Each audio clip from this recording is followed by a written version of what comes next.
Most people never lose. They never get rejected. They never go bankrupt. They never hear the world laugh at their ambition. They never taste the humiliation of public defeat, because most people never truly begin. They fail long before the battlefield ever sees their shadow.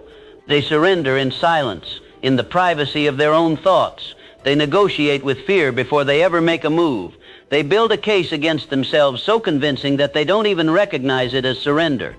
They call it logic. They call it realism. They call it waiting for the right time. But the truth is harder. They fail before they ever begin, because they do not believe they are worthy of the victory. And belief is the birthplace of every empire. Before Thomas Edison ever illuminated a city, he had to illuminate his own mind. Before Andrew Carnegie built steel empires, he built unshakable certainty within himself. Before Henry Ford put the world on wheels, he defied the laughter of experts who told him horses would always rule the road.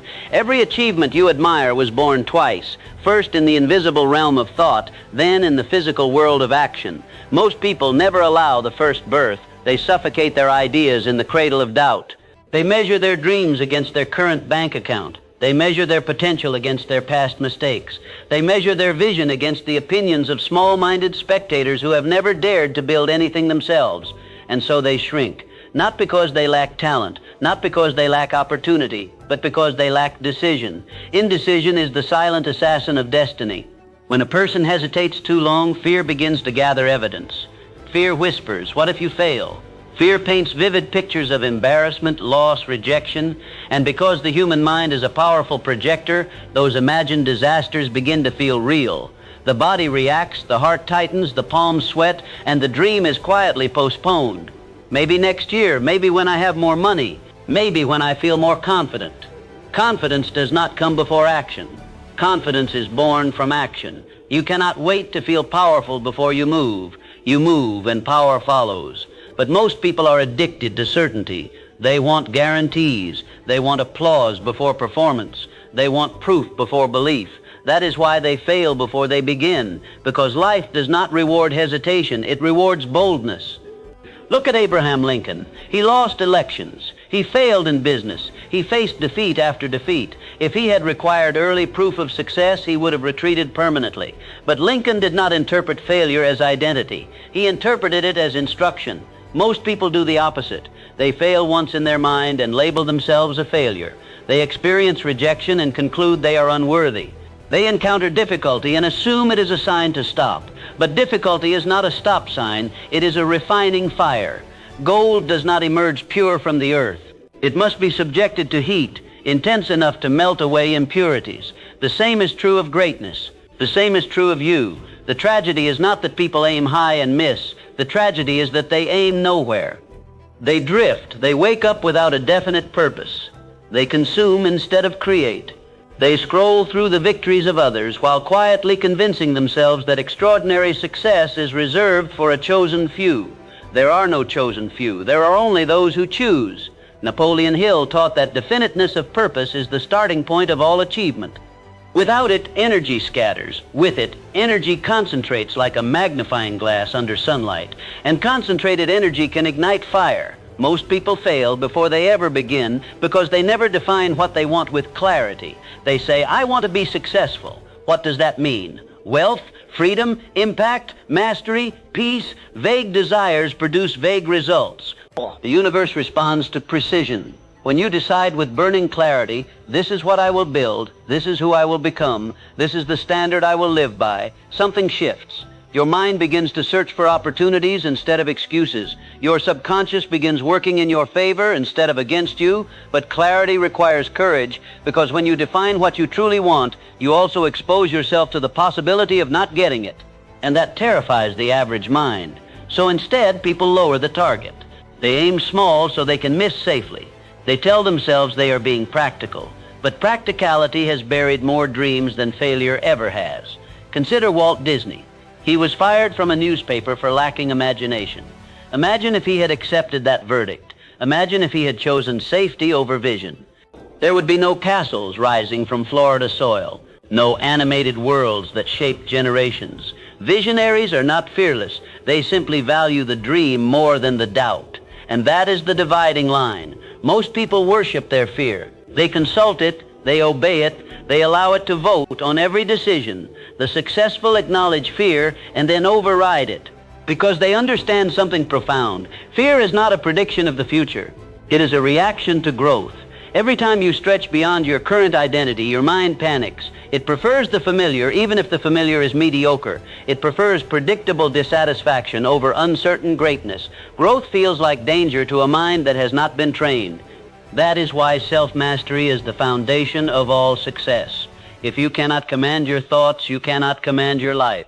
The battlefield is internal before it is external. You must learn to observe the voice that says you can't. You must question it, challenge it, replace it, because that voice was installed by past experiences, not by truth. Truth is this: you are far more capable than your current results suggest. But capability means nothing without belief. Belief is the ignition switch. Without it, your potential remains dormant, like a powerful engine with no key in the ignition.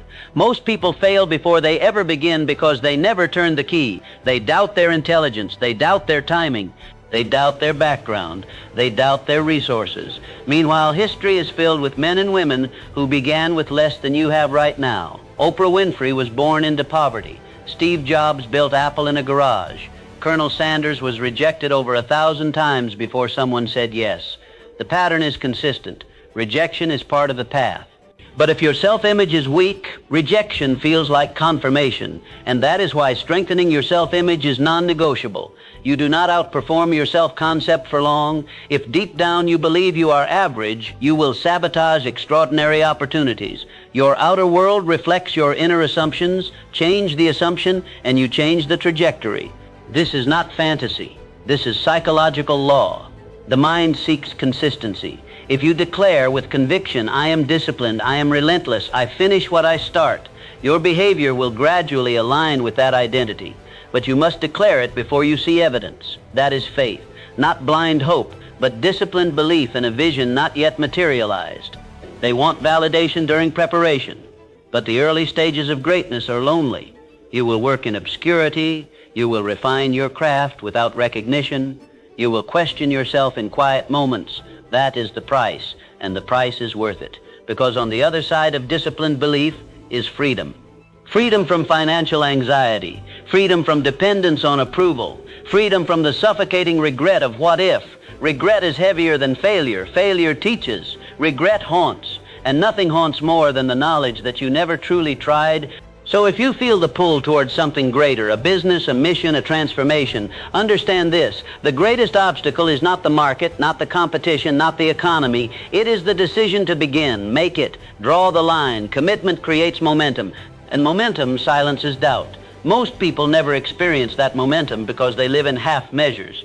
They try, they test, they dabble. Success does not respond to dabbling, it responds to obsession. To the person who treats their dream not as a hobby but as a calling. Half-hearted effort produces half-formed results. Wholehearted commitment transforms the impossible into the inevitable. But commitment requires sacrifice. You will sacrifice comfort. You will sacrifice distractions. Most people are unwilling to pay that price, so they fail before they ever begin because they are not willing to evolve. Understand this deeply. Your goal is not asking you to achieve something. It is asking you to become someone. Wealth requires discipline. Leadership requires emotional control. Mastery requires repetition. If you chase the reward without embracing the transformation, you will sabotage yourself. The outer achievement is simply the mirror of inner growth. So instead of asking, how can I get there, ask, who must I become? Success is not an event, it is a pattern. And patterns are built one decision at a time. Win the morning, and you begin winning the life. Guard your thoughts, and you guard your destiny. Raise your standards, and your life will rise to meet them. Refuse mediocrity in your effort. Refuse excuses in your language. Erase the unconscious decision that extraordinary success is not meant for you. Rewrite it. Begin before you feel ready. Believe before you see proof. Persist before you taste success. Make that decision, and you will no longer be counted among those who failed before they ever began. You will be counted among those who began and refused to stop. Remember this: the man who conquers the world first conquers his own mind. The moment you decide with unwavering belief, the universe begins to move in your favor. If these principles of Napoleon inspire you, Subscribe to watch more lessons and timeless principles that strengthen your mindset and fuel your motivation. Thank you for watching.